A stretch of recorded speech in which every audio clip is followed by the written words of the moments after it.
Minister, I'm arguing here that we need a state construction company. The delivery of social and affordable housing, I think even you would acknowledge, is less than the government had hoped for. You haven't met your own targets. And when you look at what's been built by the private sector, in Dublin, average prices are now 498,000. In my area, 610,000. So if we're going to deliver housing that can actually address the housing crisis, we need the state to build on a not-for-profit basis large amounts of public and affordable housing. And to my mind, that means we need a state construction company to do it.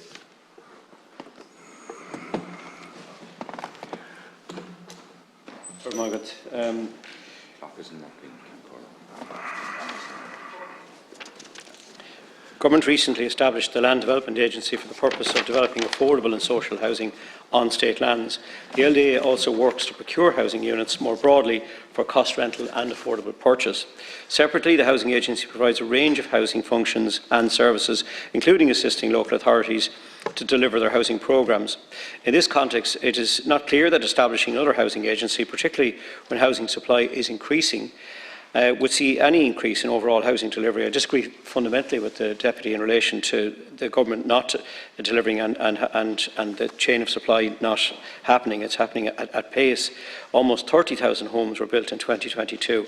This is a significant uplift in supply continued in 2023, with nearly 31,000 completions in the year to end March 2023, and the first time since 2009 rolling 12-month completions have surpassed 30,000. The strong uptick in commencements in Q4 22 has also continued into 23, and almost 13,000 homes commenced construction between January and May of this year, and for most of the period since records began in 2014, and up 7% on the same period last year. Clearly, Housing for All is having an impact, with more homes now being built than ever, and I'm optimistic that we will meet our overall targets for new homes in 2023, and the recent substantial uplift can be sustained and built upon in coming years if we maintain our focus on existing actions under Housing for All. So, Deputy, we are delivering, and we're delivering at pace, not just on across all housing types, cost rental, affordable, and other housing types, as well as the infrastructure needed to put them in. So we certainly don't see a need to create a state construction company. Yeah, I hope we can move off the script now to have a real conversation. Of the 30,000 homes that you delivered, 7,000 of those were social housing, including AHBs, but 73% of those were bought or leased. In other words, what the state is actually delivering itself on a not-for-profit basis is a tiny proportion. The councils built only 1,680. 8,000 were built to rent, the rest were big private developments. And you see, I've quoted the prices to you. If the vast majority of the building is done by commercial entities, it's not affordable. Average price in the country, 308,000, that's a lot. In Dublin, 498,000. In my area, 610,000.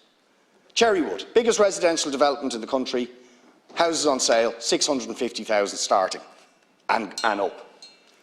That is not affordable. Thank you, Deputy. Thank you. Deputy, there's nothing wrong with private housing construction. I think it's what we've been doing is not just funding the development of social housing. We fund the approved housing bodies to construct housing, and you know there is a significant uptake in first-time mortgages, and that's to be welcomed. First-time buyers into the market, which is absolutely to be welcomed, because that's housing solutions for those families. And critically important, I think, is the infrastructure that the funding we're putting in place for Uisce Éireann to front-load the infrastructure to allow construction. And I think if you're talking about a state construction company, is it in relation to developing only state solutions? We are developing right across the board and delivering right across the board. And I think the commencements speak for themselves in terms of what's being delivered. So what you're suggesting here would be cumbersome and very time-consuming to try and deliver something that government is already delivering on under Housing for All. Yeah. 12,500 people homeless, right? And I'm just telling you now, and you can deny it all you like, but for working people at the moment, it is not affordable to rent or buy out there. It's just not affordable, right? I'm dealing with a family, and then another question I might address it, you know, the father works in a semi-state company. He's on a decent salary. They're going to be homeless and they can't afford to move anywhere else. And they're above the threshold now for cost rental, apparently, by €1,300.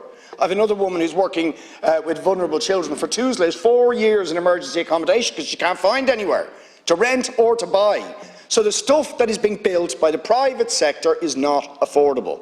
And even the social housing we are getting, we are having to buy from the private sector in form of Part 5. Same with the AHBs, by and large, right? By and large.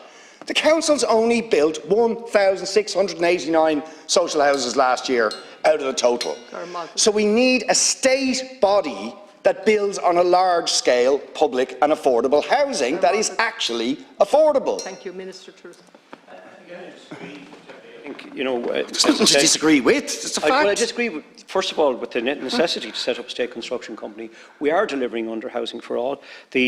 For the first time in a generation, we're delivering affordable housing. We're delivering cost rental, right across, and as well as this, the funding the AHPs to deliver as well.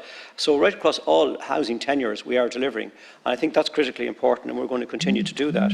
Again, the problems of establishing a state construction company would be quite significant, notwithstanding the time that it would take to actually establish in terms of legislation.